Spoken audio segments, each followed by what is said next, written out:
Hey there! So you're looking for the right dog trainer in Lawrenceville.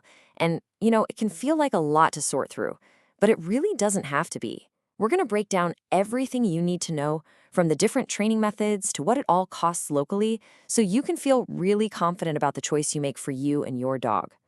I mean, think about it. Life in Lawrenceville is just better with a dog, right? Whether you're enjoying the scenery over at Tribble Mill Park or just walking around downtown, the whole point of good training is to make sure your dog can be a part of that with you, nice and calm, which makes every single outing that much more fun. So, where do we even begin? Well, first, let's get the basics down. We're going to look at the most common training methods, figure out what all those professional credentials actually mean, and then check out the different kinds of programs that are out there. Okay, probably the single most important idea you're going to come across is positive reinforcement.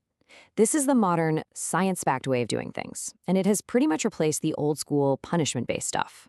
It's all about rewarding the behavior you want to see. This builds a ton of trust, and honestly, it's just way more effective for getting results that actually stick. Now, you're going to see acronyms like these, and yeah, it can look a little like alphabet soup, but they're a really good signal that a trainer takes their professional education seriously. For everyday stuff like basic manners, a certification like CPDTK is a great sign. It means they've passed a big exam on training knowledge.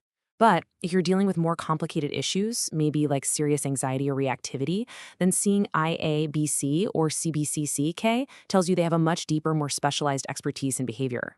Choosing the right format for training, it really just comes down to your goals. Group classes, they're fantastic for socialization and getting your dog to listen around other dogs and people. Private, in-home training is perfect for tackling specific problems right where they happen, like going nuts when the doorbell rings. And then you have board and train programs. They offer a really intensive option, but you have to do your homework and be very careful about researching their facility and their methods. Okay, let's get practical and talk about something on everyone's mind: the cost. Getting a handle on the typical investment for training services right here in the Lawrenceville area is going to help you plan everything out. So, what does that look like? What's a realistic budget for getting this kind of help? Let's break down the typical price ranges around here so you know what to expect. As you can see, the costs can vary quite a bit depending on what you need. A 6-week group class is usually your most affordable route, while a full board and train program is obviously a much bigger financial commitment. This is why it's always a good idea to ask trainers about package deals. They often give you a much better value than just paying for single sessions here and there. Now, once you've found a few trainers you're interested in, it's interview time.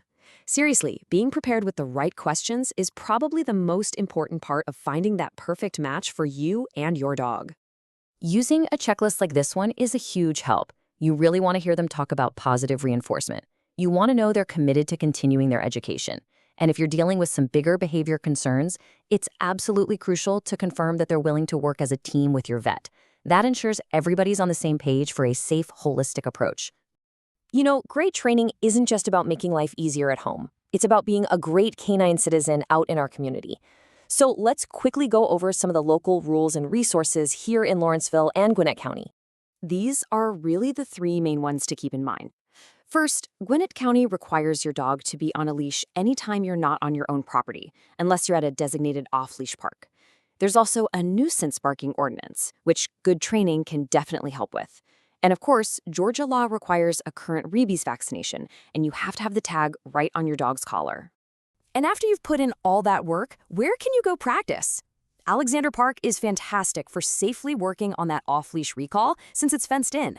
The amazing trails at Tribble Mill and Little Mulberry Parks are just perfect for mastering a nice loose-leash walk with all the real-world distractions: squirrels, bikes, other people, you name it.